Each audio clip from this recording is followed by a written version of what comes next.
Hello, Kindred. How are we this evening? Still not kindred. As good as good can be. Before we get started tonight, we have a newer addition to our tale this evening. I would like to welcome Patches to the playing field. Couple of things. One, may whatever gods you believe in have mercy on whatever is left of your soul. And second, because you are a new player, for this evening, I'm going to get you to roll a rouse check. Your first roll of the game. For a rouse check, you take a single d10 and you roll it.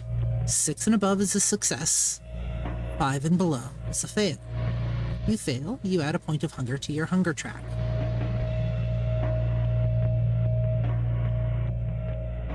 A 9, so a success. Congratulations. You are not any hungrier tonight. We'll get to you in a moment, and we will introduce you at an appropriate time. For the others, on your way back to the Velvet Pussycat, the grocery store, carrying your loot,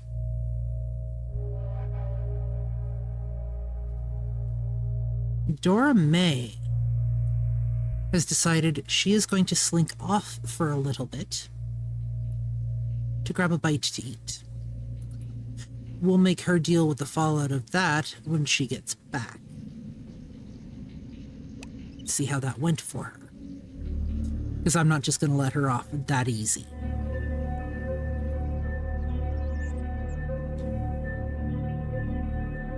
Isabella and Prunella, you make your way down the main strip of this area of the city, Jasper Ave. Now, at least you turn on to Jasper Ave eventually, making your way towards the all too familiar territory now, Velvet Pussycat, or at least where it should lay. The outside, of course, has no mention of it. Occupies the same space as a place called the Cabin. What are you guys doing as you make your way back? Are you talking? Are you walking in silence? How are you taking this? Isabella is currently smoking a cigarette, looking the ever pissed off teenager that she is. Prue is, whenever she needs a light, she is just kind of, she has a lighter, and every time Isabella is like starting a new cigarette, she's just lighting the cigarette for her. Just kind of not even thinking about it, just whatever she needs to chill, because this is a lot.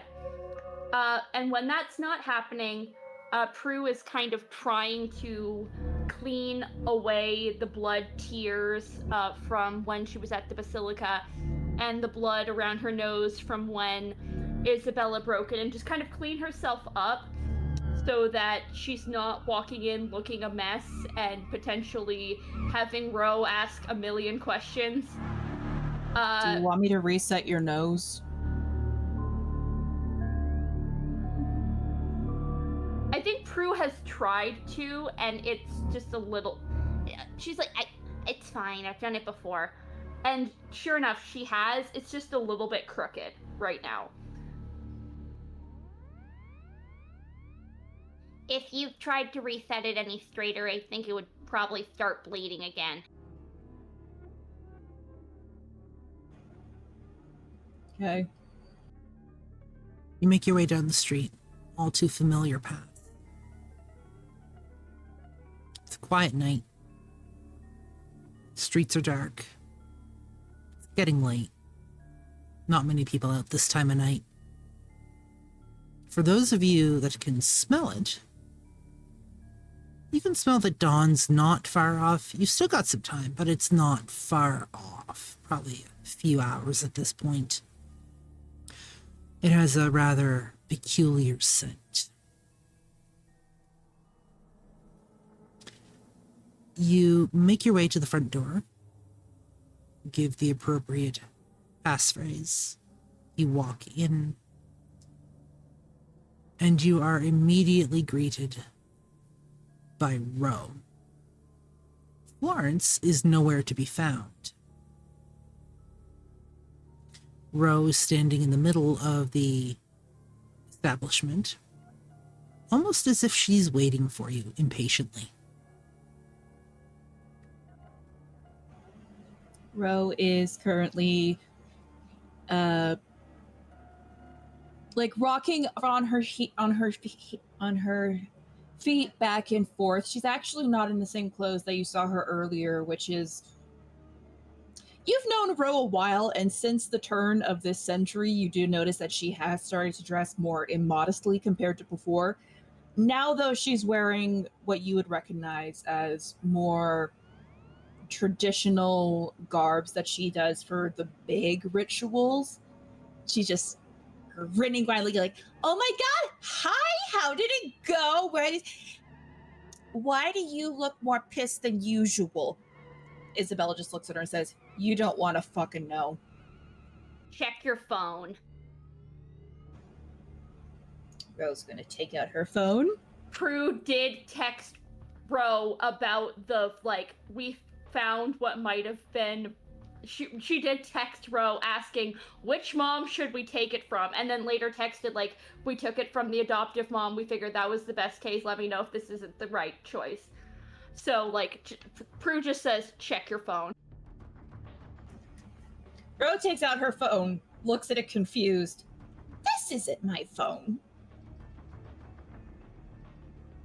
"Oh, darn it. I think Charlie grabbed mine by mistake. We have the same phone case. He's on the roof right now." That would explain why you didn't respond when I texted you. "Well, no. Well, obviously not. He's on the roof right now grabbing the chalice." Why did you put the chalice on the roof? "So it could bathe in the moonlight." I will never understand your magic stuff, Ro. I mean, it's obvious. Yes, in the same way that it's obvious to me how to throw a right hook. Well, yeah, but you're still not that good at it. I'm good at magic, she says as she, like, hops over and, like, holds out her hands. "Now, gimme.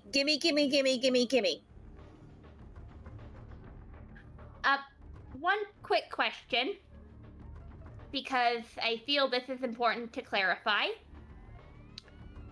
Will the items we are using be consumed by this ritual, or will she be able to get some of them back when we're done?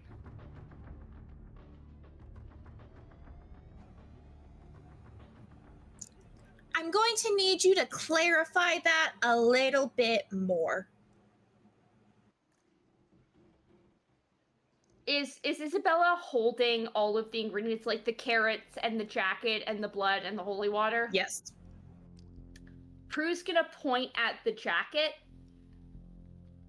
She's probably gonna want that back. Is this ritual going to eat it? I mean, I need at least a little part of it. Ideally, one of the original parts of it.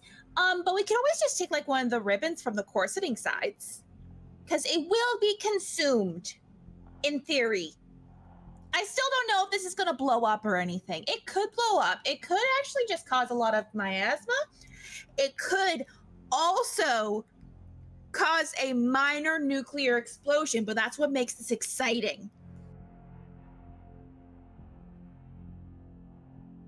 Prue knows Ro well enough to put most of that on the back burner. and just looks at it, nods, looks at Isabella, completely nonplussed by minor nuclear explosion. Is there a particular part of the jacket you are more okay sacrificing to the fire? Isabella looks down at the jacket, her fingers gently going over it, the fabric worn through the end, not torn. It was well taken care of, but clearly it was a well-loved denim jacket at one point. She takes out her dagger and gently pries off one of the buttons that are at the bottom, the old-styled metal ones, holds it out. Ro, very gingerly, picking it up as if it's a precious object, which to Isabella it is, holds it close. Okay, so you have the holy water, you have the blood of a maternal figure, the gift from a paternal figure. Where's her blood? I figured we could get it fresh. I mean, that works. We just gotta make sure it's...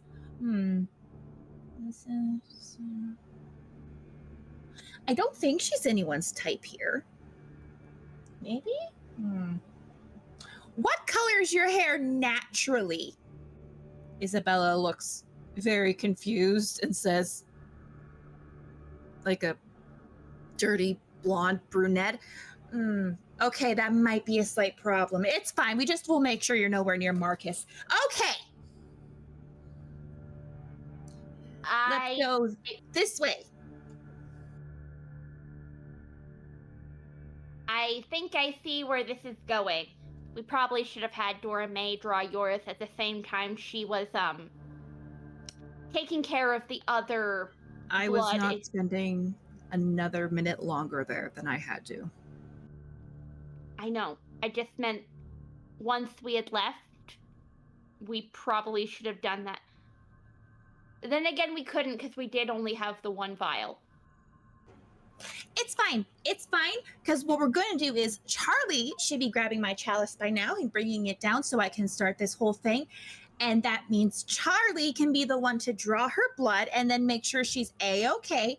And then, do you want to be there? Do you want to... I'm sensing a lot of emotions right now, so... Am I needed there? No, not if you don't want to. I'll just sit at the bar. Okie dokie, that is completely fine. Prue's gonna hold up a finger, go really quickly over to the bar, just kind of tap it to get Rafe's attention. Rafe looks up as you tap the bar and he raises an eyebrow inquisitively at you. Points at Isabella. Whatever she wants tonight, I will pay for. She needs it. I was advised as to what's going on this evening. Whatever she wants is on the house. My treat. What would you... he takes a moment to shift his gaze from Prunella to Isabella as she sits down at the bar. What's your poison, my dear?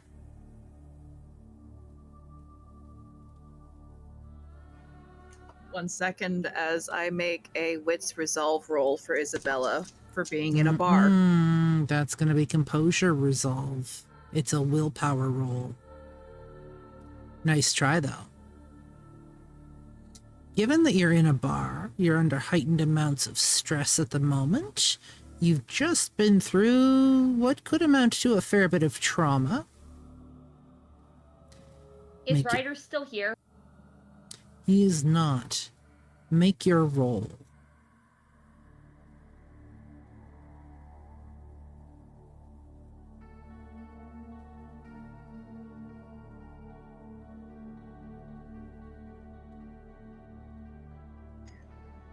All right, looks like the dice are with me tonight. That is 6 successes. There is an urge to order something a little strong this evening. You do manage to push through it. If you wish, the choice is yours.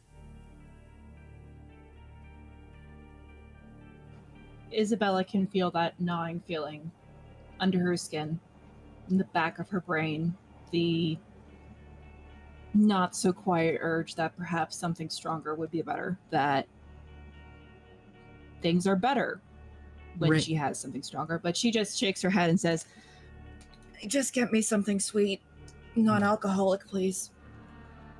My dear.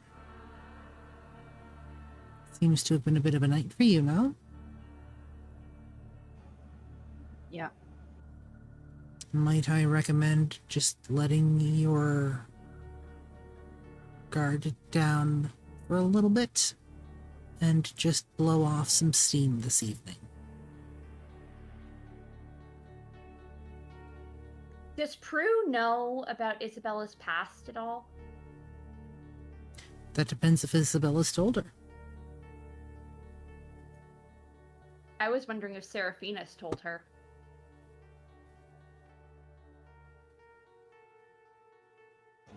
Seraphina, in respects to the dead, would have only said that Isabella fell into a not-so-great crowd and she was troubled. Can I roll to... Based on the context clues from going back in time and that, would I be able to figure out what what that troubled past was? Probably not. Wraith, however, speaks up. I know what your issue is. I will get you something non-alcoholic if you want. However, sometimes just cutting loose is the answer. The choice, of course, is yours. I will do as you wish.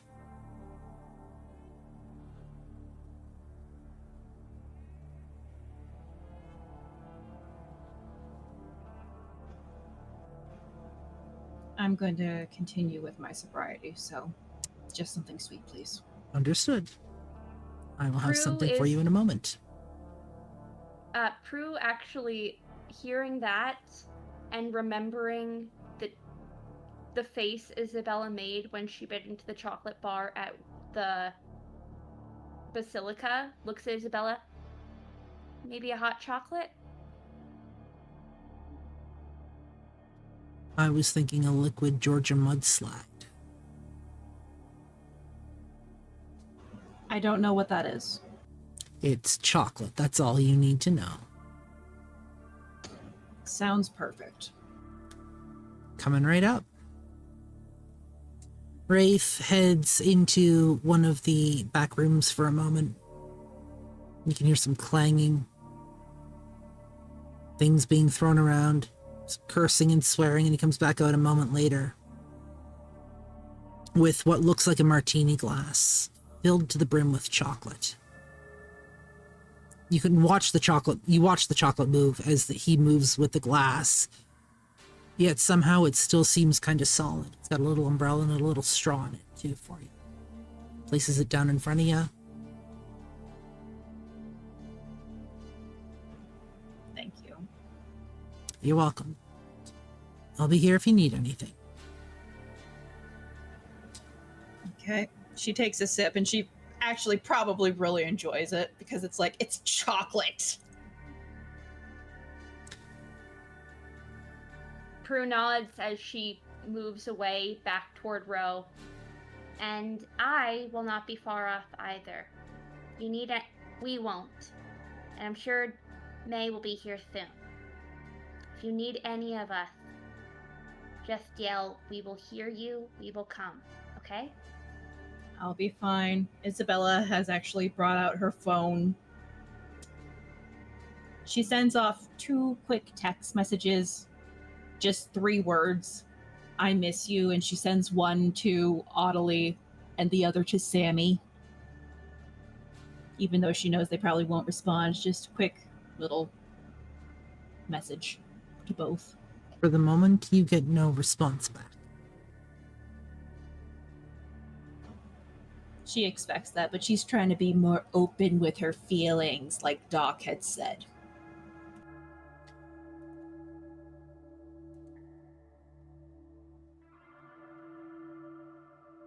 Prunella. Ro guides you into her workshop. Things have been moved out of the way in here. There's been designs drawn on the floor.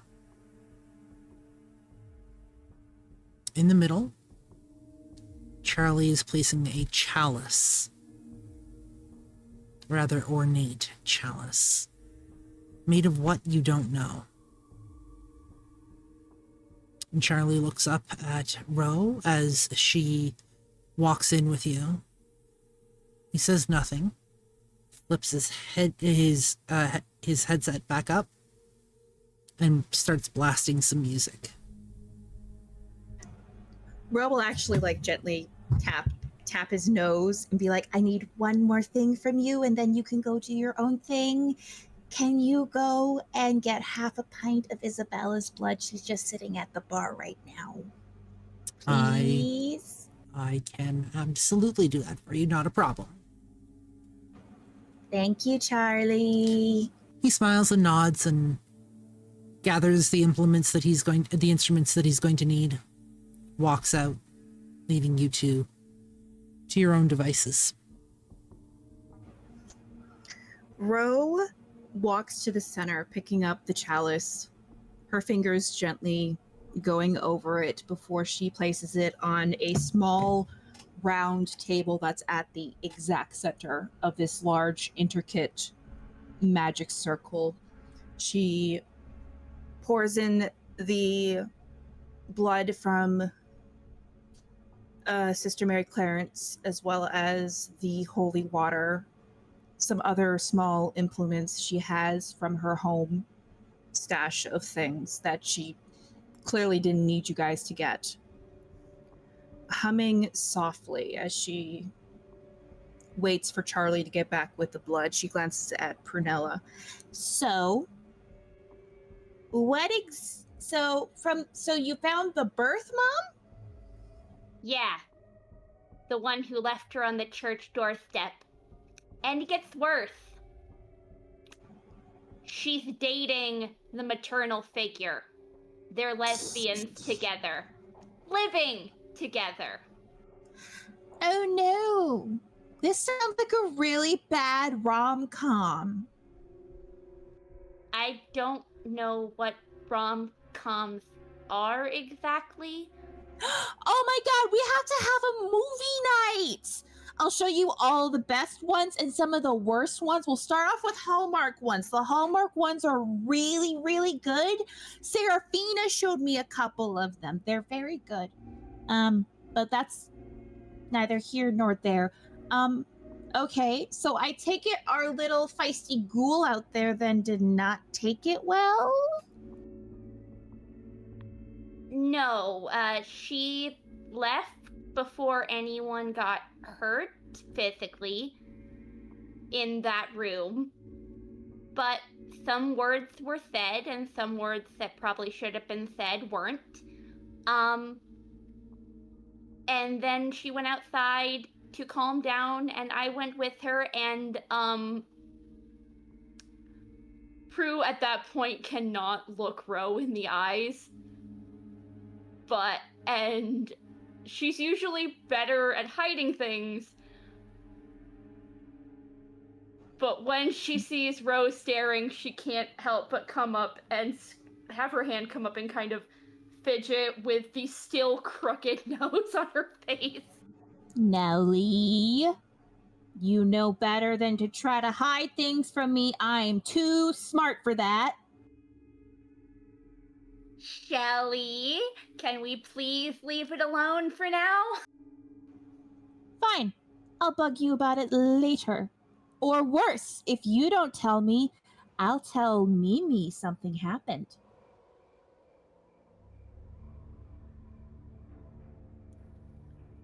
Well, I can tell other people things about you, too. Like... The door opens and Charlie walks back in. Perfect timing. Like, speaking of romance, I was talking to your cousin recently, and he was wondering, something about the two of you, specifically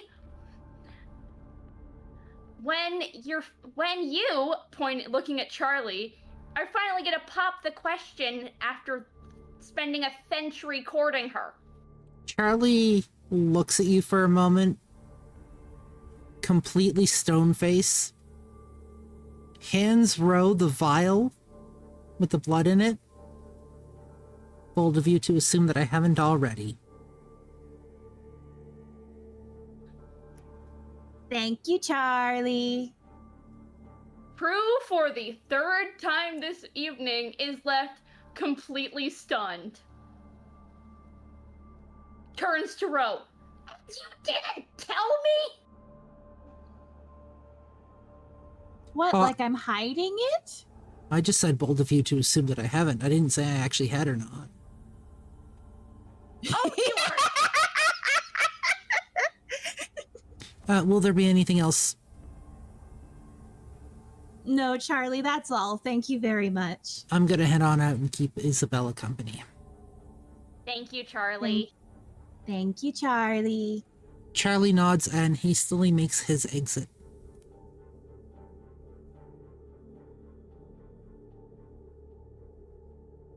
As he walks off and Prue realizes she completely bungled that, she kind of sighs. She was raging, and I let her punch me in the face. I mean, it could have been so much worse. She could be full bruja.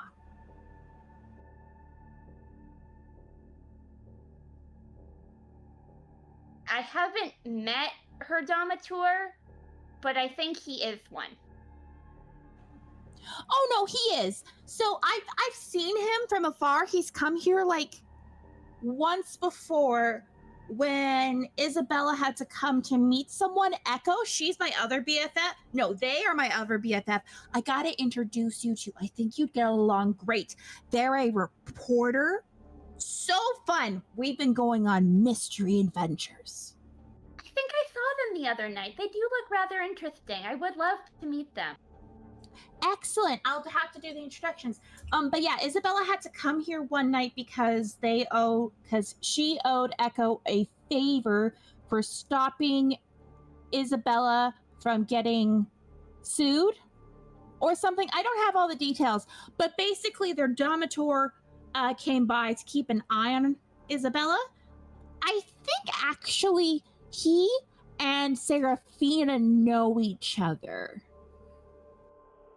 Prue at the mention of favors, Prue goes to pinch the bridge of her nose in exasperation, but kind of winces because it still hurts, and shakes it off and just goes to like rubbing between her eyebrows instead.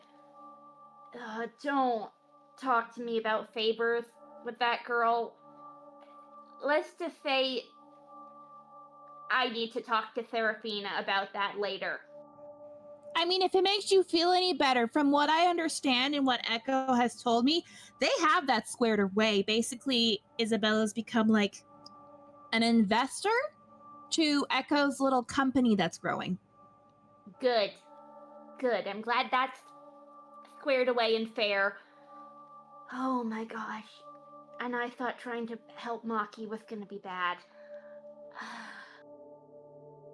I suddenly understand why Serafina said that I was gonna hate this more. I don't. But I can see why she thinks it's more difficult. Because it kind of is. I mean, you're dealing with a teenager from the 1980s. Speaking as someone who was born in the early 1900s, the teenagers from the 1980s were sometimes just mean. Ro, you forget you and I were born and turned roughly around the same time. Exactly, so you know kids from the 1980s were sometimes just mean. And she's not mean from what I've seen it. She just has a chip on her shoulder, but that might have something to do with the undiagnosed autism and ADHD that Serafina told me about. Prue's nodding along, a part of her kind of wincing at the about the kids in the 80s thing, because she's not going to remind Ro that she wouldn't, because her 80s were spent doing something that kept not too savory. Where's the other one, though? Where's Dora Mae? Is she dealing with the birth mother? Do you guys need a body hidden? Because I got people for that. Well, technically, there's Serafina's no, people, Ro, we've had to Shelly. Everything's fine with the birth mother. She's actually awesome. She gave all of us knit hats. She's really sweet. Everything seems to be squared away there. It's fine. My understanding is Dora Mae, after tonight's events, was getting a little, peckish. Oh! I mean, that makes sense. Not everyone can do blood bags, which completely understandable, but, well, you know me, I can't do people, so... Yeah, speaking of, one of the other things that Bones told me to ask about that I think is important to ask about here, have you fed regularly? Are you fed enough now? Oh my god, even across the pond, he is still mother henning me. I'm worried. Yes. There, I'll have you know, I didn't get a chance to tell you this. Recently, I fed from someone and they didn't die. Oh my god! Shelly! Okay, Yeah. I know I was upset about the proposal thing, which apparently, I guess, didn't happen, but seriously! Shelly, honey, that's amazing! I'm so happy for you! Don't get me wrong, I had to almost be torn off the person, and it was like I need to eat something, but we're out of blood bags, but if I don't eat something, everyone in this room is going to die. But still, it was a thing.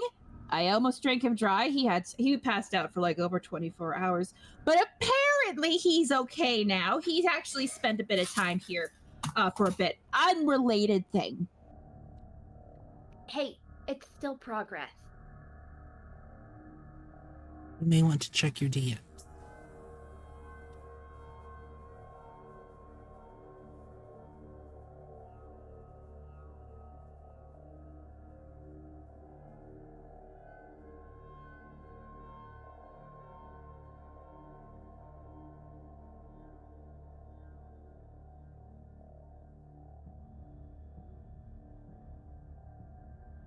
Me or Lady Punnett?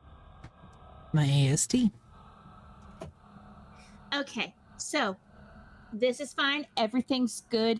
Not Isabella. Ro takes the carrots. She puts them to the side next to some other items in bags and starts to examine the blood in the vial as she pours it in.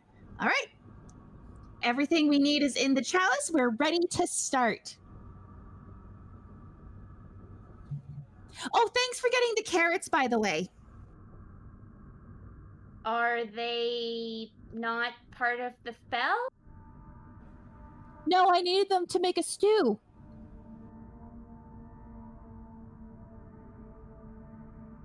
For magical purposes? For Charlie. Again, I've been grounded. I haven't been allowed to leave. Again goes to pinch the bridge of her nose, winces, remembering it's broken, and then starts rubbing at her temples. So you sent us grocery shopping? I only needed the carrots. You couldn't have told us that it was a separate thing? Well, yeah, I could have, but then I don't think you would have been as adamant about getting it quickly. Now I can make sure it like simmers on the pot for until tomorrow, and it's gonna taste delicious.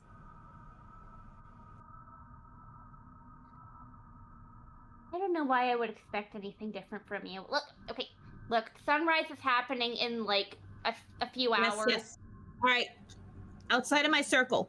Shoo, like da-da-da. Out just outside the circle or outside Just outside the circle. Just outside the circle. You can watch, but you know the rules. Don't stand in the magical circle when you're doing magical circle stuff, or I might end up an accidental ingredient. Don't talk. Don't distract me. And hope we don't blow up. Yeah.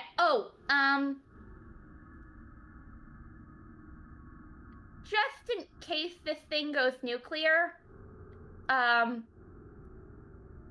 just a reminder, I have, and then she kind of gestures to something under her scarf.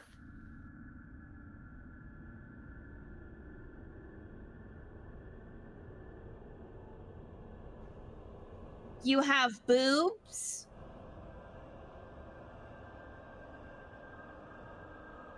No, I still have.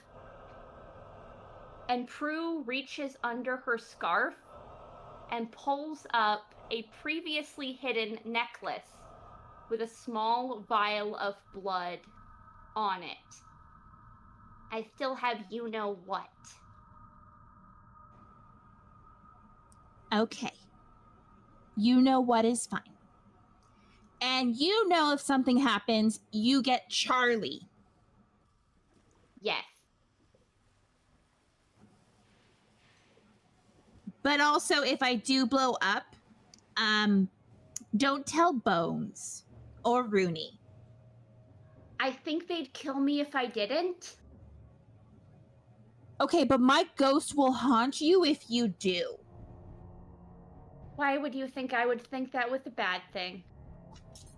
Because picture it, every time you're trying to be stealthy, I am there, whispering in your ear, telling you about all sorts of acts of indecency and debauchery to the point where your non-existent face flushes. But how could I ever survive eternity without my best friend? Fair, but I do seriously have to get this started, so... Prue let's giggles and Prue's laughing, backs up, and she's gonna go back and kind of perch up on the desk the way that Charlie does usually when he's watching Ro do magic. All right. Ro stands in the center, takes a slow, deep breath, bringing up her ceremonial dagger. She slices across her hand to allow her own vitae to slowly drip into the chalice, staring intently, her eyes turning from the warm honey brown color to the color of blood oranges, her eyes glowing slightly as she begins. She dips her middle finger into the chalice where the blood is, slowly dropping the button from the vest, which, upon impact, sizzles and melts inside of the chalice. The chalk on the ground begins to glow ever so slightly, a faint blood red. She dips her middle finger, now dipped in the blood. She places it along the rim and slowly draws along it as she begins to chant. Once around the bowl, mortal blood runs deep to stir the sleeping spirits from their ageless sleep. Twice round the bowl, a mother's blood is spilled to weave the ancient tales by time concealed and wheeled. Thrice round and round, the father's gift made known to break the final seal on secrets long since grown. And with this final plea, beneath the moon's soft face, holy water grants my sight to see beyond this place. No shadow shall escape, no truth will be denied. For all the hidden things shall now be brought inside. One moment, please, as we bring majestically up to the stage. Dora Mae, I'm going to get you to roll me Yes. insight or intelligence plus investigation, please. Okie dokie.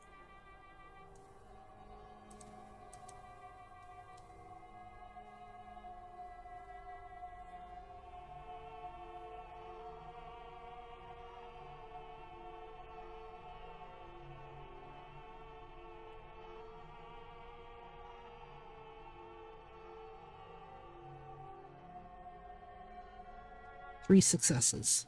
Awesome. Myriad, yes, for right now, you're in the audience. Excellent. We'll get to you in a moment. We're going to finish off this scene. The chalk glows deep blood red as you finish your spell. As you finish your chanting. Ro finishes the spell, the blood inside bubbles and mists as she slowly brings it to her lips and consumes the blood to fully complete the spell and get the information that she seeks.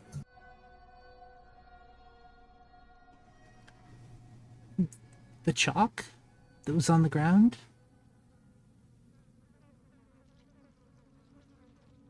You feel drawn towards it, pulled almost against your own free will. You can't help but reach over and pick it up. You pick it up and it starts guiding you. You write on the very air itself. The letters start to form, glowing in mid-air. One moment.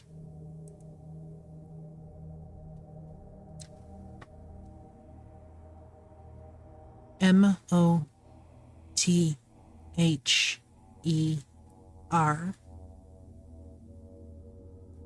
dash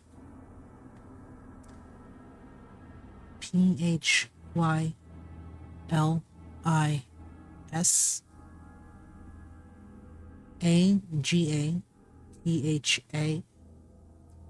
AGATHAKING.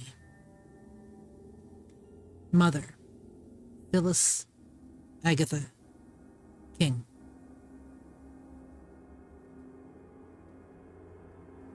And then you move over. FATHER dash. You hesitate. And that's when the chalk drops to the ground, turns white, and you come out of it.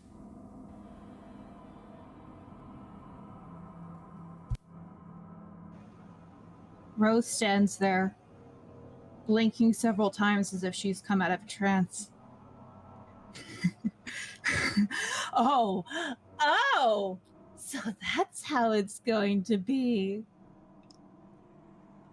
Prue has been watching Ro the entire time with this expression on her face up to this point of maniacal laughter, with a look in her eyes of fondness that is deep. She doesn't understand magic, but she loves watching people do it, especially people she cares about. And there's a love in her eyes towards Ro that's something Ro can never get back. And then it turns to concern when she sees the spell seem to fail and she hears Ro start laughing like that, laughing in a way she's never, possibly never, I don't know if ever, heard her friend laugh before, and she sits upright. Shelly? Shelly, are you okay? Oh, I'm perfect. I'm great. This is amazing.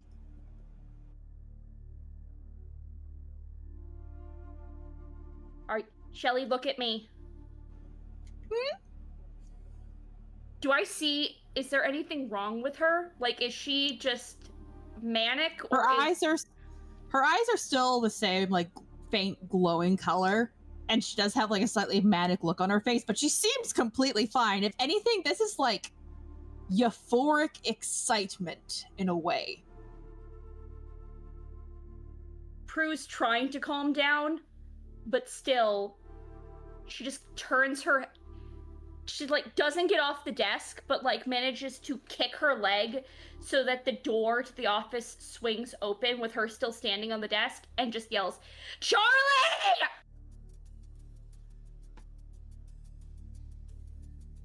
Charlie rushes into the room, looks around, looks at the chalk on the floor, looks at Ro. Did it work? Halfway. The father blocked it. But then that means... Yeah. Okay, What? okay. So, good news. Dora Mae's out there. You may want to deliver the news with her. She's actually also sitting at the bar with Isabella. Might I suggest we give the news in person? Yeah. Okay. This is so exciting! Looks over at Charlie. Is it safe for me to get down? Her eyes are still glowing and she's laughing like... You're fine. Okay, slowly gets down off the desk. Shelly? Yeah? Is this some kind of magical side effect, or is this... She pauses. Nelly, And then- Nelly, you don't get it. You don't get it. She's like grabbing your shoulders and shaking you. They blocked my spell. Let's Wait wait she just, until like, runs out. Let's wait until we've got everyone together. Okay? And I think Prue... She's starting like this... Has she ever seen Ro look like this before? No, but Charlie has seen this a couple of times. Charlie has followed Ro. And Prue is right behind because this is important, and also she's still very concerned. As you walk out into the main room, you are interrupted by a couple of voices. One of them is Seraphina. The other is a woman talking with Seraphina, who strikes an imposing visage despite her rather short stature. You're not quite sure if she's pissed off or if it's just the way she looks naturally, but either way, her piercing eyes are locked onto the woman that she seems to be conversing with at the moment.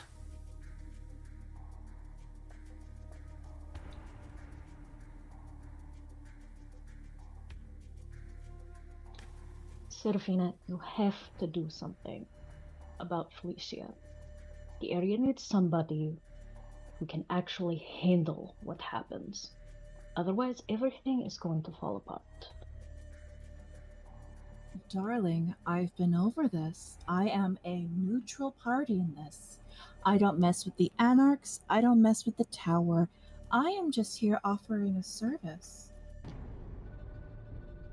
Well, I understand that.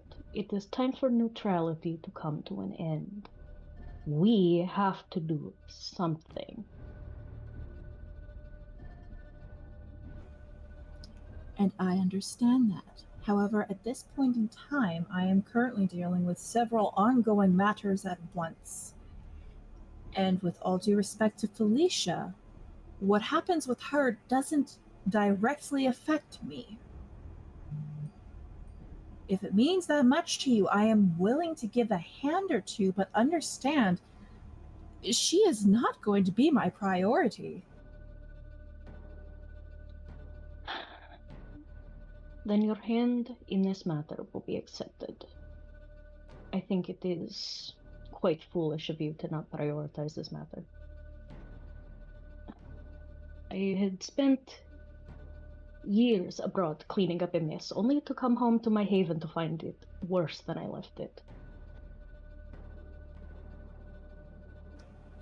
In fairness, what happened at Elysium earlier tonight... Tonight? Yes, earlier tonight was partially my fault. I may or may not have knowingly sent a werewolf there. Why? Why do you test these things? Well, for one, it is quite entertaining to see him get riled up. And two, my darling niece had decided to go there and she is still only a ghoul.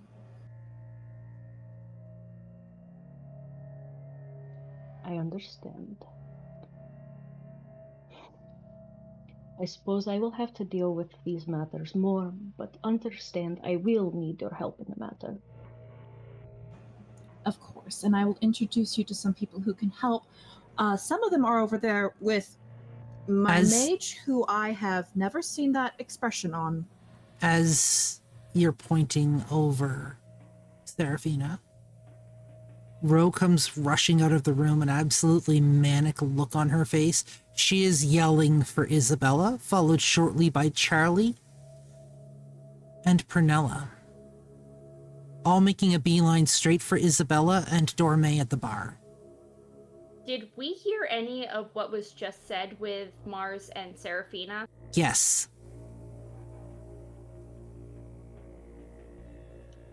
Prue's interest was piqued, but also she pulled her hood because if Ro tells on her, she's in trouble. Yes, Dora Mae. Did I hear any of that conversation while I'm sitting at the bar? Yes. Then if one were to kind of like glance over, they would see Dora Mae with her newly acquired cup just kind of go.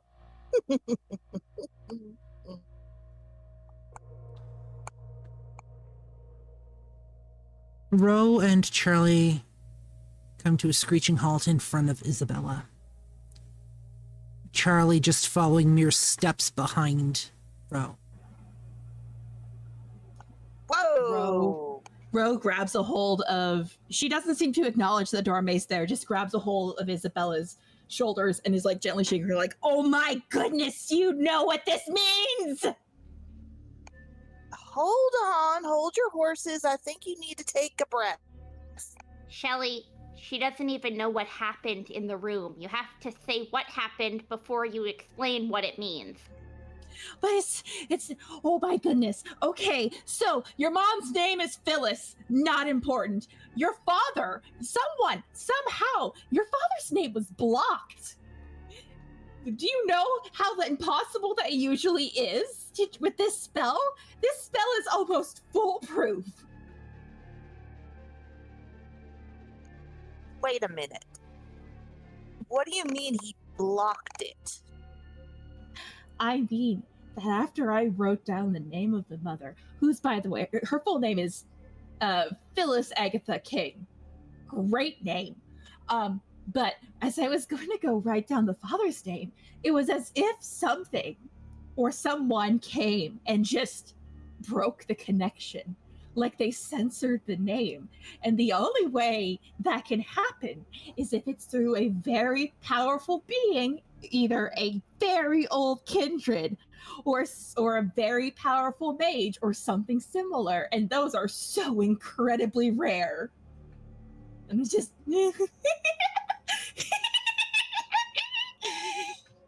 Seraphina Shelly? and Marzanna. You both hear Ro cackling like a madwoman. You hear the explanation given.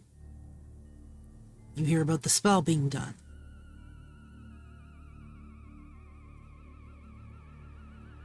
They're making no attempts to hide it whatsoever. What are you two doing?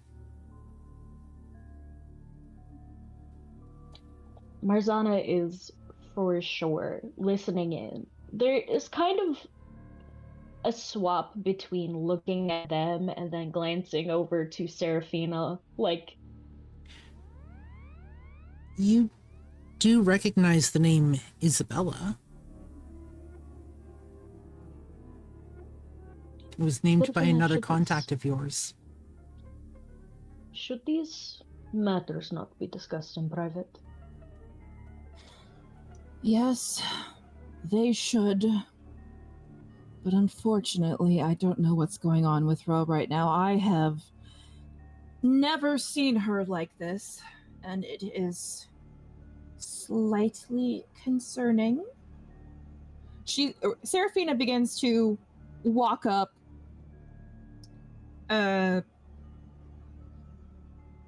Blaze, check DMs in case you didn't see the message I sent you. I'm staring at it. She looks at Charlie like, Charles, what is happening right now? Marzanna follows. Okay. Charlie looks over at Marzanna for a moment. Is safe to talk around or no? She's with me. She's a contact. Fair. I don't get paid enough to question that. All right. Long story short, they went to see if they could find Isabella's father. At least the name for him, since he is elusive at the moment. Ro did her spell work. The spell gives the name of both the mother and the father. We got the mother's name. The father's name was apparently blocked, and according to Ro, the only way that happens is a pretty powerful being stepping in and blocking it, whether that be vampire, whether that be mage, whether that be fae, what have you.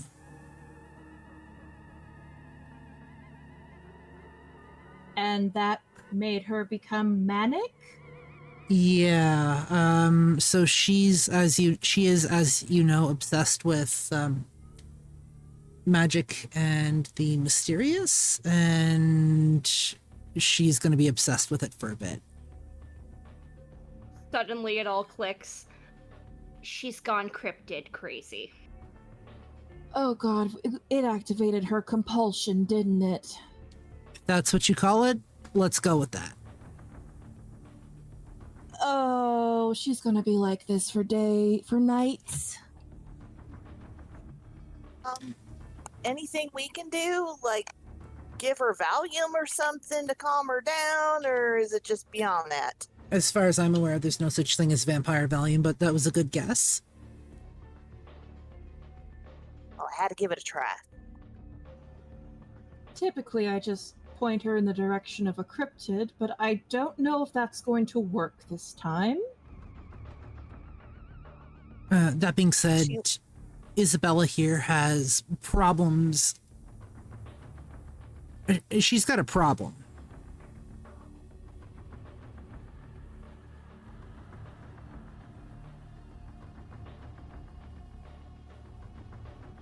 Which one? Pick one.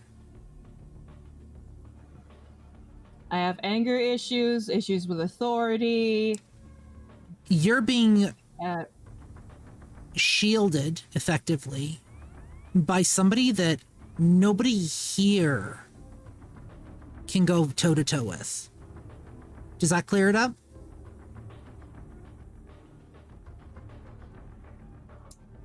So some dick is making it so I can't find my father? Great. Prue, had been looking very concerned at Ro. And then she starts processing this new information. And her head turns toward Dora Mae. Remember my conspiracy theory from earlier? back when we were at the Basilica and we saw that funny thing? No. Earlier when we were talking about finding the father before we even went to get the ingredients. Yeah. I thought you were going down the slippery slope, and next thing you know, you'd be wearing tinfoil on your head. Now I think you may not be so far off the mark.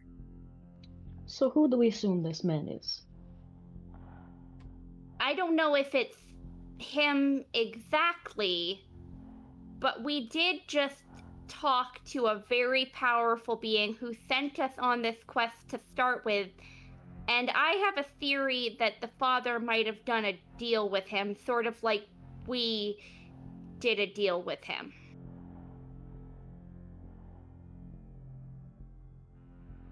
He was a being known simply as the Storyteller.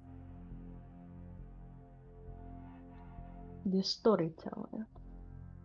Yeah, we all told him our greatest regrets and a story, and were then offered a gift that would help us address that greatest regret.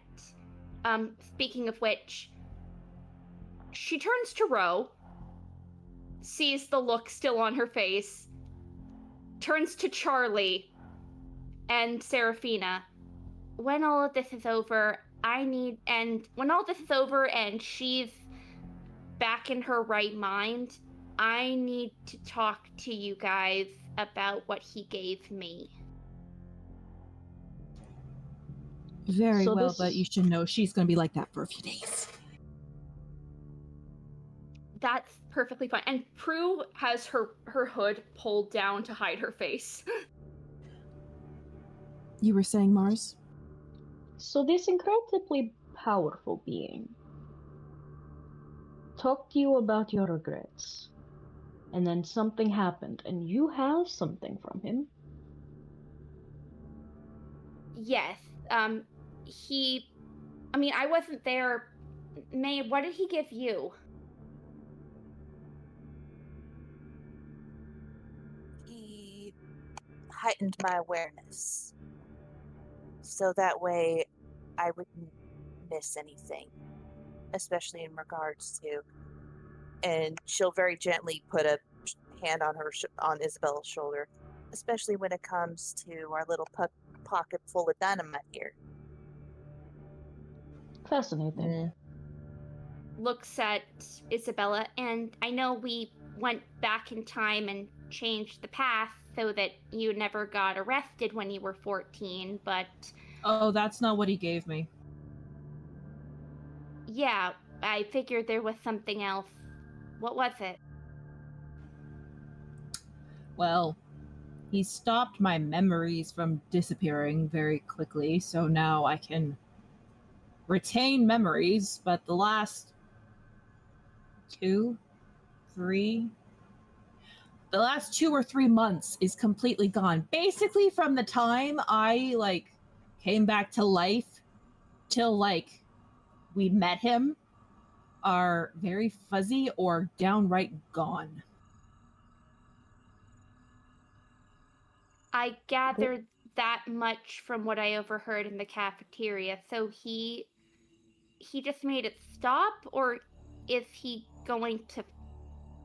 did he give you something that's going to fix it eventually? He told me it could be fixed, but we needed to find my father. Okay, so if finding your father, if I'm right and he's involved in this somehow, but he wouldn't be, because if he sent you to find your dad and then blocked you from finding your dad, that's just a jerk move. And it makes 0 sense in the long-term scheme of things. It could be a good story, though, which seems like this storyteller is interested in. I mean, maybe it's your other parent that's blocking it? Bro, is that possible? I mean, Finally, somebody who's asking questions. What was that question again?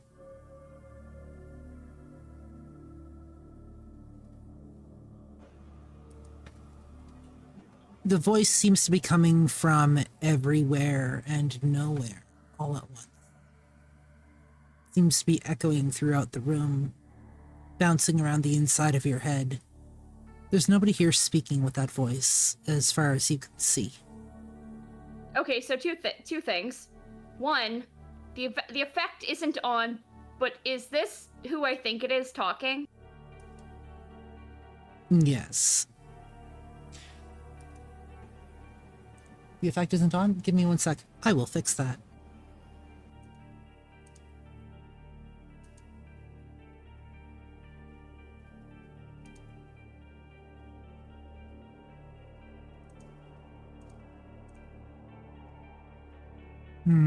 Finally. Somebody asking the right questions. No? Damn it.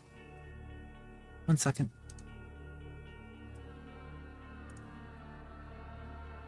I was gonna be all cool and shit. It's a. We love you, B. We love you so much. What about now?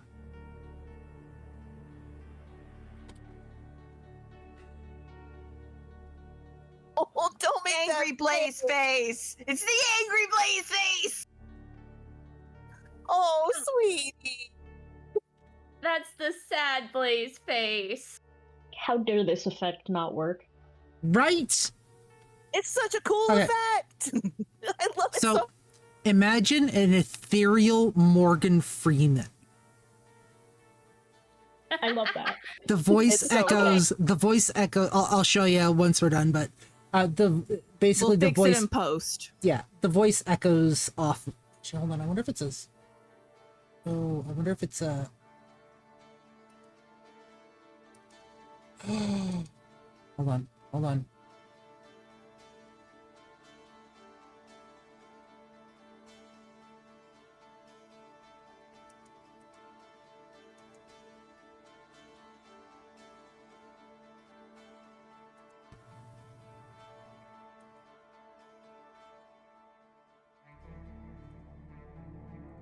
Check something. Permission to ask my other question? Testing. Hold on. One quick sec. It's not gonna work. Fuck it. Alright. Basically, imagine just an ethereal Morgan Freeman voice bouncing around the walls through the inside of your head. It echoes off of every surface, coming from everywhere and nowhere all at once. Okay, and can we all hear this? Yes. Prue just points, jumps and points up. Him, that's him, that's him. Who was asking the question?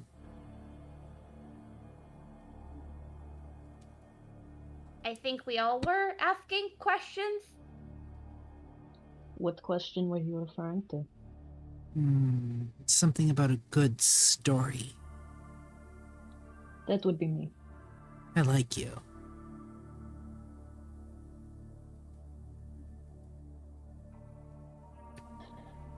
Well, I would like to say I like you too, but I don't know you enough yet. You don't know me at all, but I know you. Isabella, dear, how are you doing?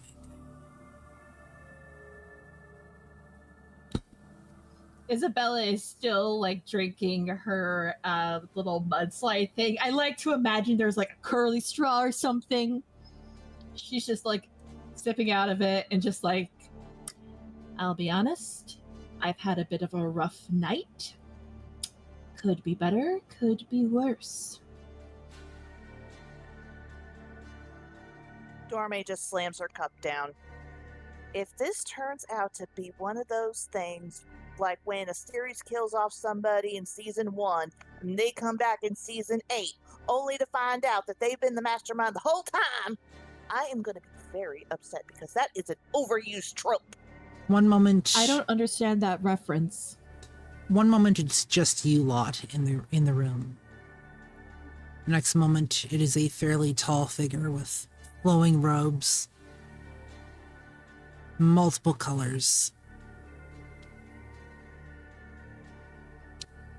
a very caramel colored skin.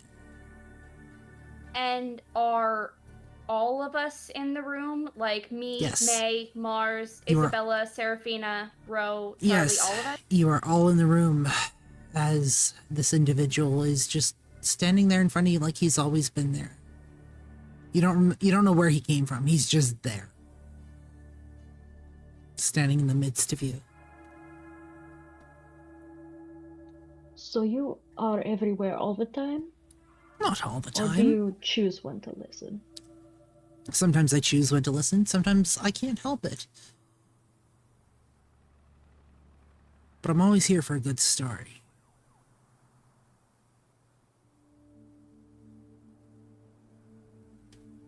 So, was I right?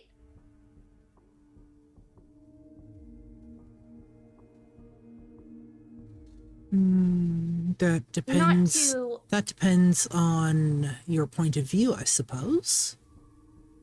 I mean, not to. To borrow the metaphor everyone seems to be using, ask for Did you block spoilers. them? I'm sorry, Prunella, you were saying? Not to borrow your metaphor and ask for spoilers, but you know, my conspiracy theory. I'm wondering how close it was, and as Isabella, but to be more specific, I think to start, as Isabella so aptly pointed out, the first question is, were you the one that blocked the spell? I was, actually. And why would you block the spell? Because it's more fun for me that way.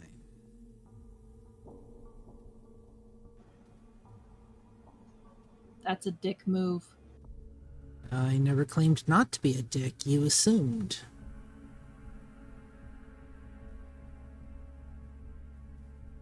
That being said, I'm not the only one here who enjoys a good story.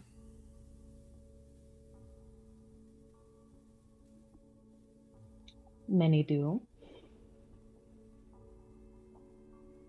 There's one specific person here who enjoys a very good story and knows how to tell a story.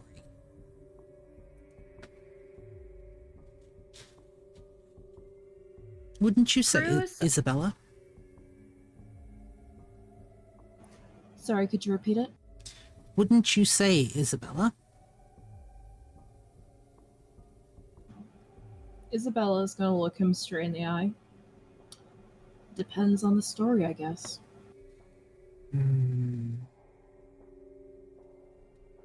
Yeah, that's accurate.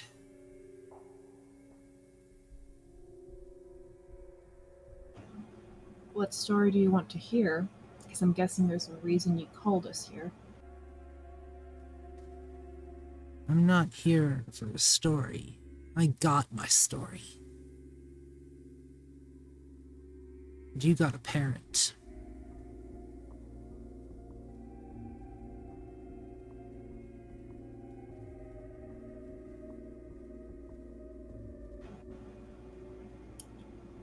In a manner of speaking. How is Phyllis doing? I haven't seen her in quite some time. It's been 40 years? Dora Mae will just take the hat that was knitted out of a jacket pocket. She's doing rather well. Holds up the hat. She made us these. Yeah, it seems like something she'd do. I'm sorry. I mean, you know... Of course you know her. You know everyone. Wait. No, I mean, I know her, dear. In human terms, I believe the phrase is, in the biblical sense? I was about to say, it seems like this man, this storyteller, happens to be the father. What? Prue, like, jumps so hard her hood falls off. Like, that, okay? So, my conspiracy theory was a little off. Okay, so we don't need to get any tinfoil hats yet. Really? Then why doesn't she remember having a child? I asked her, she said she doesn't remember. She's old. And So you still remember having a baby. she don't was really the one forget that that. turned away from me.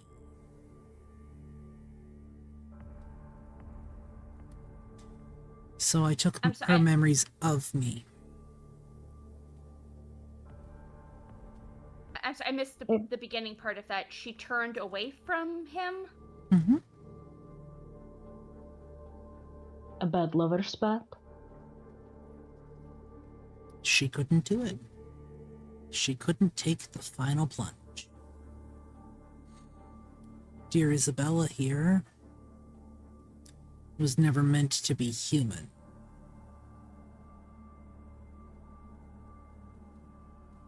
She was meant to be one of us. And what exactly are you? Oh, sure you know of the good folk, dear. The tales come from somewhere. Dora Mae just kind of steps. She's to Isabella's side, but she kind of steps in front of her a little bit. I'm not here to hurt her. You couldn't stop me if I wanted to. And you'll never get the chance. You couldn't stop me if I wanted to. Oh, you would, because you enjoy a good tale. No. And that's not the kind of story I'm here for. He wouldn't have had us do all those things to help her if he didn't feel guilty for what happened to her in her life. He said so himself, remember? I don't feel guilty about that specific thing. You said her father feels sorry.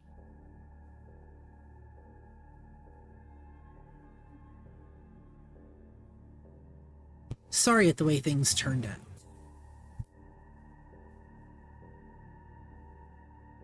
If I may go out on a limb here, Please. are you here to have her begin writing her own tale? Another good question. I knew I liked you. Tell me, where does a story start? With Once Upon a Time? Some of them do. Where do At all... the very beginning. Some of them do, but where do all of the good stories start? At the end. Some of With them. the death. Some of them. And some of them begin in the middle of the story. The author trims the fat, which sometimes includes their intended beginnings. Because launching into the height of the action and launching your listeners and readers from there has more of an impact.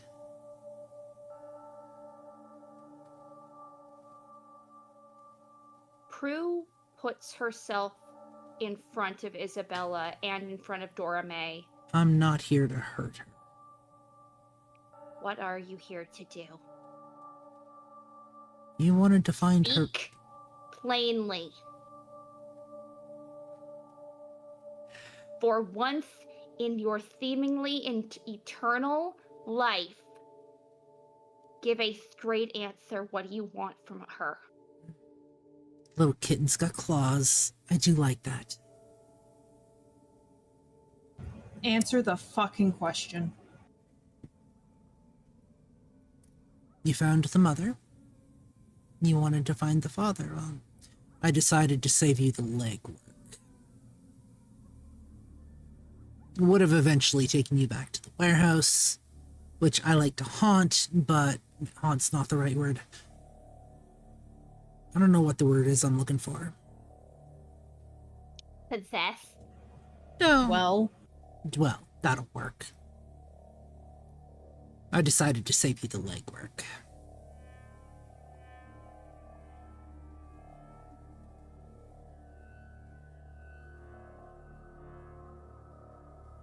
It's quite an adventure though, wasn't it? You got to change part of the past. Got to discover a little bit about each other.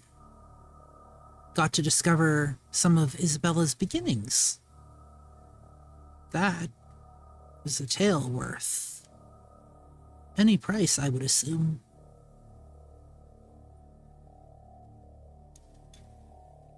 So You're here is still- our middle. I'm sorry? So here is our middle. Here And is the middle. you're still adding filler text. No, I'm What not. You're not do listening. you want? What did I tell you when you saw me last?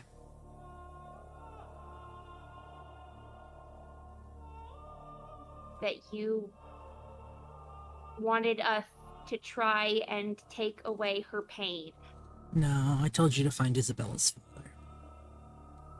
And you couldn't have just told us then that that was you instead of speaking in the third person as We're- if you knew him? no, because that's not a good story. Somebody gets it. I like that, my dear. Turns out you did adopt some of that part of me. It's a shame you didn't inherit the rest of our lineage.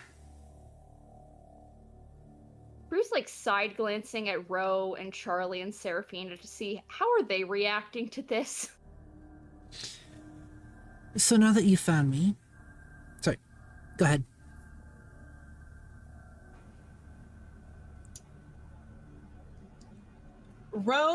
Charlie is holding back Ro from doing something stupid.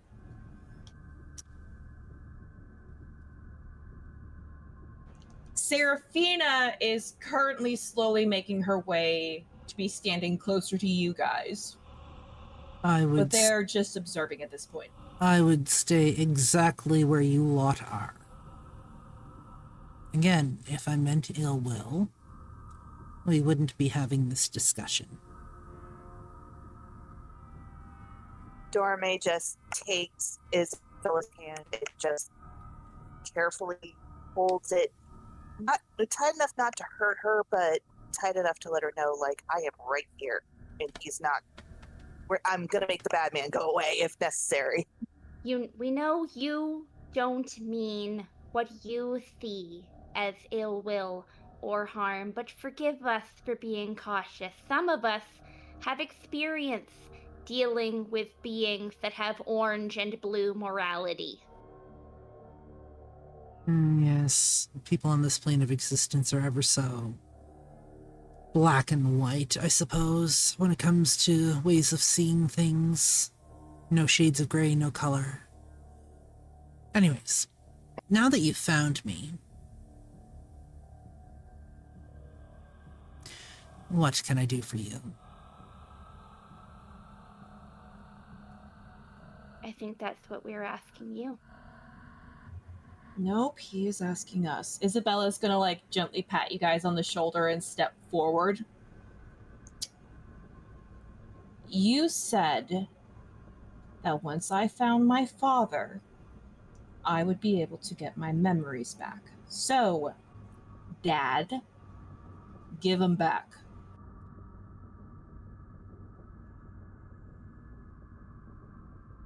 And here we come to the rising action. I can give you your memories back. But it's not going to be easy, and it has to be a choice that you make. You are going to need to think very, very carefully, daughter. In order to give you your memories back, it's going to cost you something very dear. Your life. Dora Mae just slowly circles from her place where she was I can bend the as she laws stepped of... forward to the other side. I can bend the laws of nature. I cannot break them. Prue lunges forward as if she's going to go in front of Isabella and protect her, but Isabella just raises a hand. she sees that and realizes that's not how she helps right now. So she puts a hand up on the shoulder that Isabella is raising. She doesn't go in front to guard, but she's got a hand on her shoulder and is right behind her, and puts that hand there so Isabella knows, I'm right behind you. Tell me what you need and I will do it. So for my clarification, in order for me to make sure my memories come back and for them to stop going missing, my heart has to stop beating and I have to be dead. Correct? Correct. With that comes another price, however.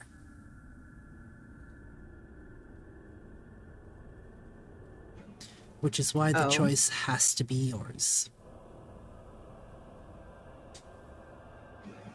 What's the other price? Unquenching thirst.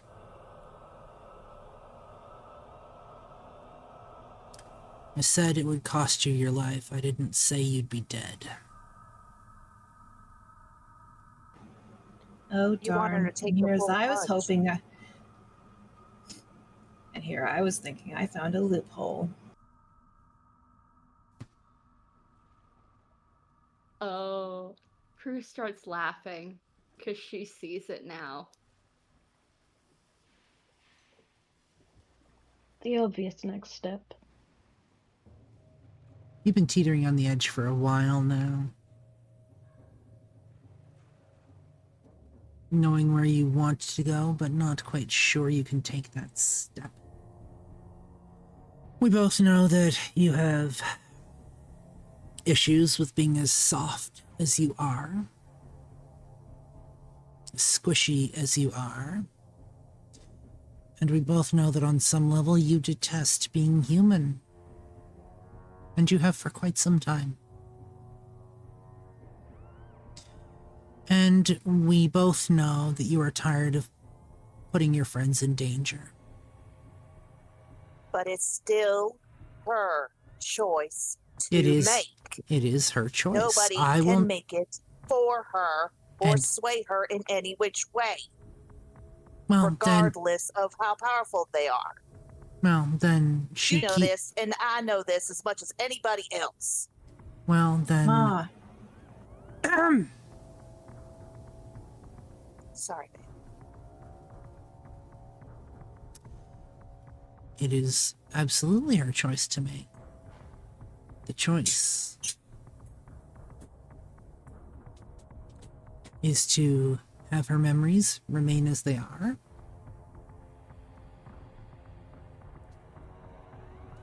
or to gain them back. The choices are to live as an amnesiac or to die in the embrace. Or I could just walk away right here and right now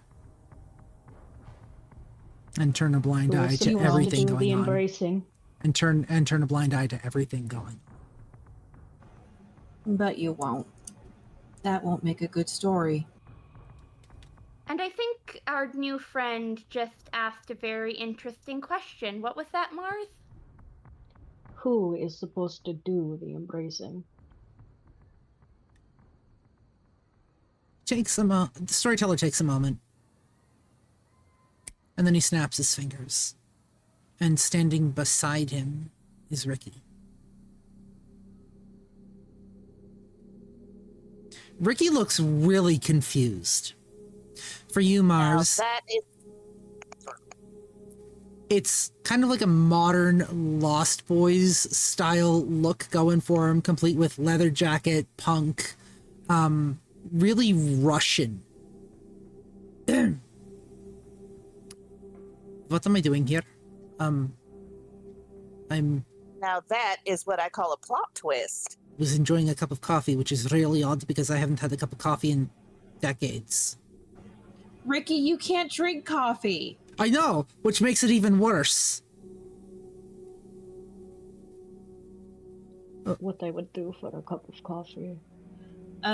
Long story short, you're standing next to my sperm donor. Your father, you found him. Yeah, he's... You know that weird being we said we met in a weird place? I do? And That's we woke him. up. Yeah, him. He's the guy. Didn't need Maury Povich or anything. He's, not human, but also not one of us. Ricky, sniffs the air. He's fey. None of you could smell that? It's right there in front of your nose! To be fair, a lot of us have never met one. Looks at Uh, Ro. That I'm aware of. I wouldn't know what a face smelled like, if anything. If he's fey, that means Yep. plot twist. Oh, it gets better. Hold on. The reason you were brought here. Hold on a sec. Yes, Mars.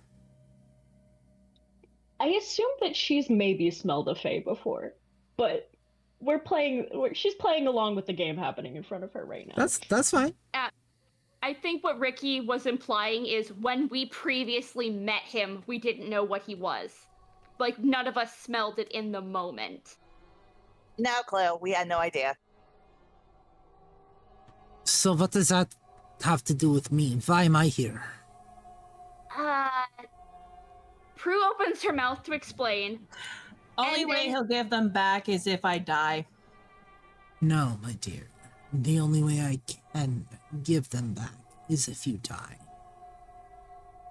There is And a by marked that- difference between will and can. Looks to Ricky, realizing Domator just heard something that needs to be clarified. By die, he means, and she points to Fang. Ricky just nods slowly. Light. Kind of... Ding!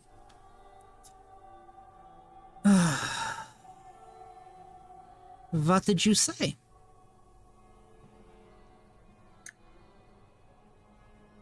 Well, currently I've been debating punching him in the fucking face for all the bullshit he's put me through, but apparently that's not a good idea. Can I ask a somewhat unrelated question that might sway whether you do that or not? I mean, I already made up my mind, but sure. Looks at the storyteller. Who was it that left Isabella at the church when she was a baby? Another question.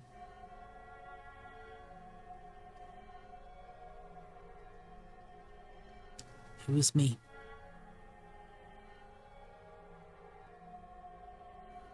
And why did you leave her there? Because her mother didn't want her at the time. And she couldn't come with me. And no other choice. Didn't want her? Or didn't remember her? You said you messed I with took her Phyllis's memories memory. after. Her mother was ill-equipped to deal with her at the time, through no fault of her own. I do believe somewhere she regrets that decision. I had no other choice.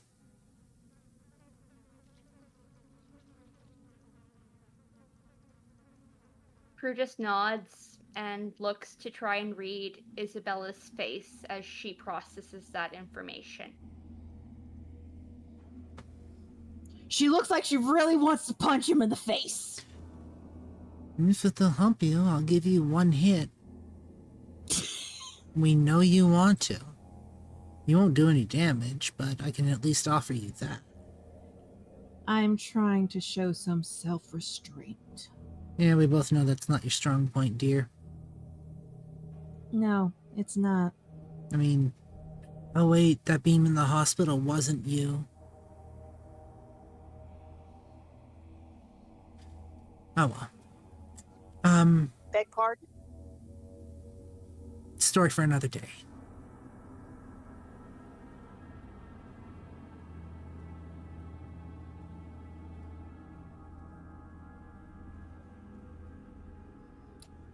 So do I die first, or do you give me my memories back first?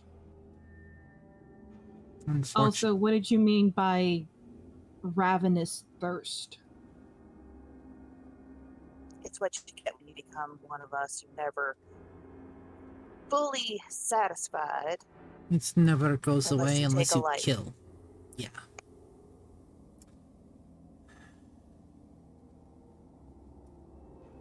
Is that what Isabella's still looking at the storyteller? Is that what you meant, or is there more to it? No, that's what I meant. Oh, I fucking already knew about that. These guys complain about it all the fucking time. It's a lot different here.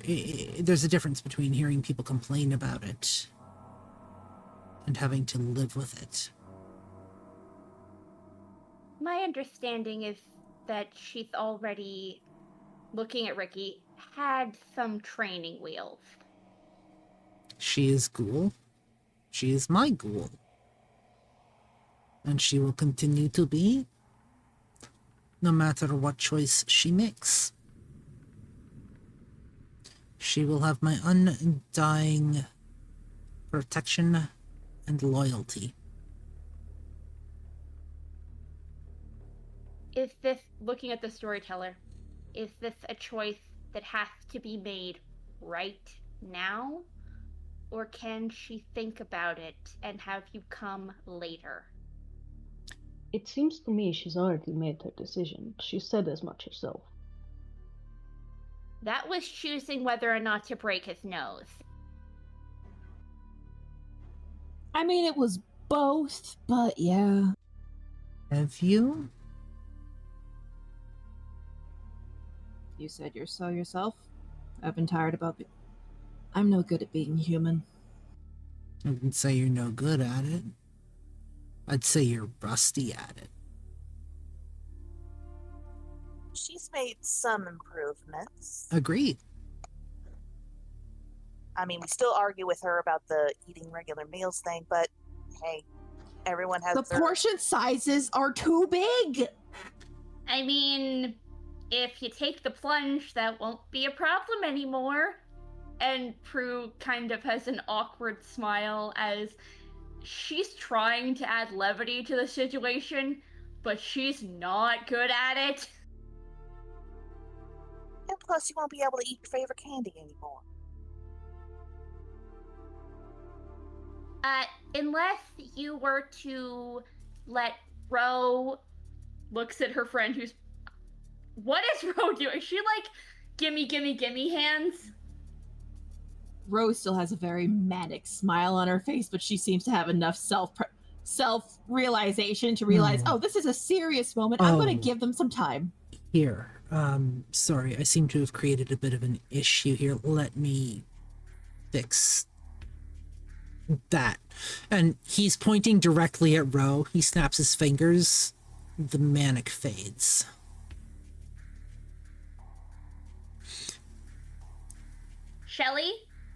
Shelly, you good? How'd we get here? Marzanna's jaw clenches. Marzanna, what? Her jaw clenches. She's not the happiest at the moment. Dora Mae. Okay. What? Dora is even more pissed. She's like, "Oh, the hell you did not! You put that back where you found it, Mister." No, he helped. You want the mania back? I can make it happen. No. He's helping. He didn't take her memory. He just chilled her down. Shelly, what's the last thing you remember? I was shaking her shoulders because I got super, super excited about the spell. Yeah, you went cryptid bonkers for a second because he blocked it. This is the dad. She looks at him and she like leans forward, sniffs the air. Oh, you're Faye! That makes so much sense. That explains why your blood was so tasty, She says, looking at Ro. Yeah, you might want to be careful about that. It's addictive, actually. At least to you lot. Which begs the question, what happens if she... You know what, I'm not going there. Wait, who was he pointing at? Isabella. No, finish that thought. You've put us through enough to finish thoughts. Long story short, you found me, I'm the father. I can give her memories back. She's got to become a vampire to do it. Something about needing to take her life in order to bring the memories back. Her Dominator can do it. I don't really give a shit who does it, but that's the only way she can get her memories back. That's what you wanted, is it not? Yes. But you were saying something like, "What would happen if she?" And then you just petered off. I mean, she technically has Can you Fae. finish that She technically has Fae blood running in her system. So her blood in the embrace might have a weird effect. Or she could end up just addictive to other vampires. I don't know. Oh, great. Another addiction I have to worry about. Yeah, but it's not you this time. You know, for somebody all powerful, you certainly haven't ironed out every single wrinkle ever. Where's the fun in that? Less of a story. Most stories don't, but... Also, Isabella, what happens next? How does the story write the next chapter, dear?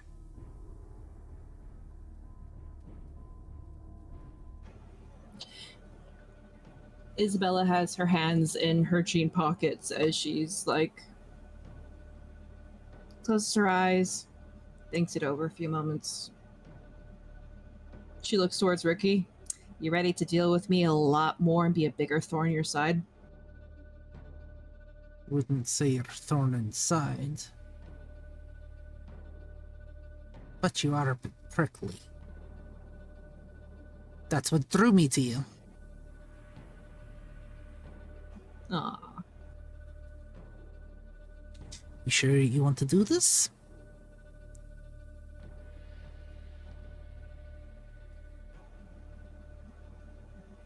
I want to remember. I don't want to be a burden. And quite frankly, I don't think being human's for me anymore. Once you cross bridge, you cannot go back. Last chance.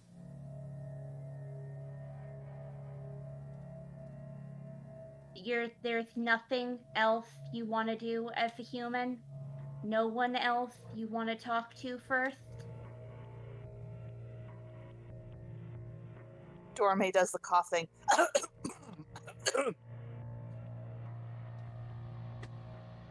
Sorry.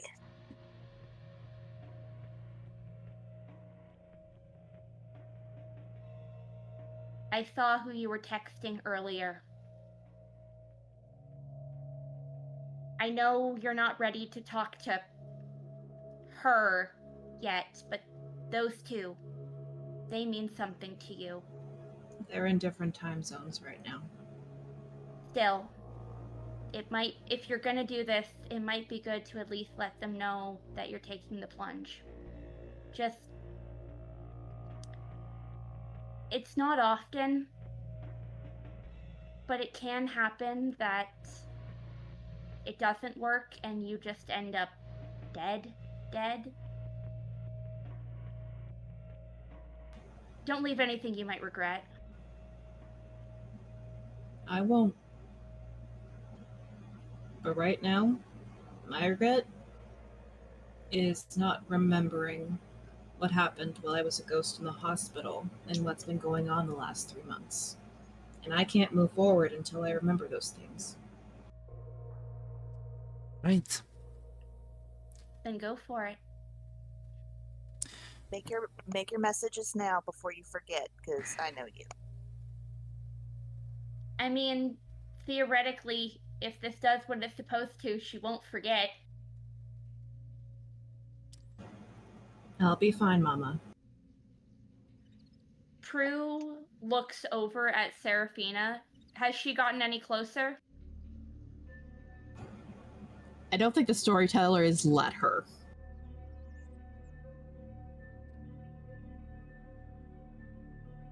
Perhaps a change of scenery might be in order. He snaps his finger and you find yourself back in the hospital. All of us? All of you. Marzanna, you find yourself somewhere where you've never been before. It seems to be a room, like an old hospital room, that's been recently renovated. The inside of this room is like a giant fucking corkboard. Strings attached to pictures, piecing things together. Seems to be tracking memories. Oh, again! Oh, you and I are gonna have a lot to talk about. This is impressive. As Prue's looking around. The storyteller is noticeably absent.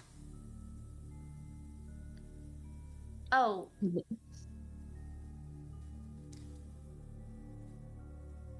So I guess he didn't want to be a witness to his own daughter's embrace. He set the stage. That is all he needed to do. I'm getting really sick and tired of people randomly popping into my room. It's kind of annoying. Do you I don't blame you. Do you want to do this somewhere else? Well, no, it's just there's a reason no one's invited into my room because of all this, she says, pointing at her memory boards that take up 3/4 of the wall. Ricky sits on the bed.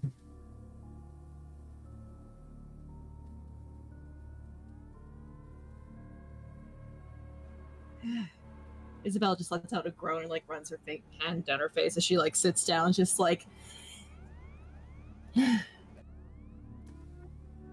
This is going to hurt a little. Dora Mae looks it's around. okay. I got bit by her. Anything compared to that's fine. She says, gesturing at Dora Mae. Still going to hurt a little. Oh. Dora Mae waves her hand softly. She offered. Still going to But- hurt a little. Dora Mae looks around. I think when Okay. all this is said and done, you should keep it up. I mean, it's a really nice art piece. Ricky takes a moment, brushes Isabella's hair out of the way, tilts her head, and bites down. And he drinks. And he drinks. Isabella, you can feel yourself growing colder and fainter. And feel the strength leaving your body. Bit by bit. Your eyelids start to feel really heavy. Dora Mae will just go over and kneel down in front of her. It's okay, babe. Prue's gonna look over at Seraphina. Do you want to hold her hand? No. Ricky. Go ahead. This is something she must go through. Give them some space. Prue nods. Ricky bites down on his wrist.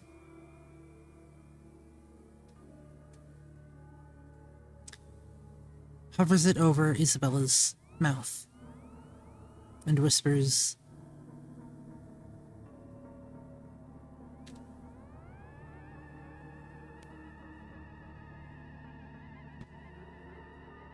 "I'll be here when you wake up."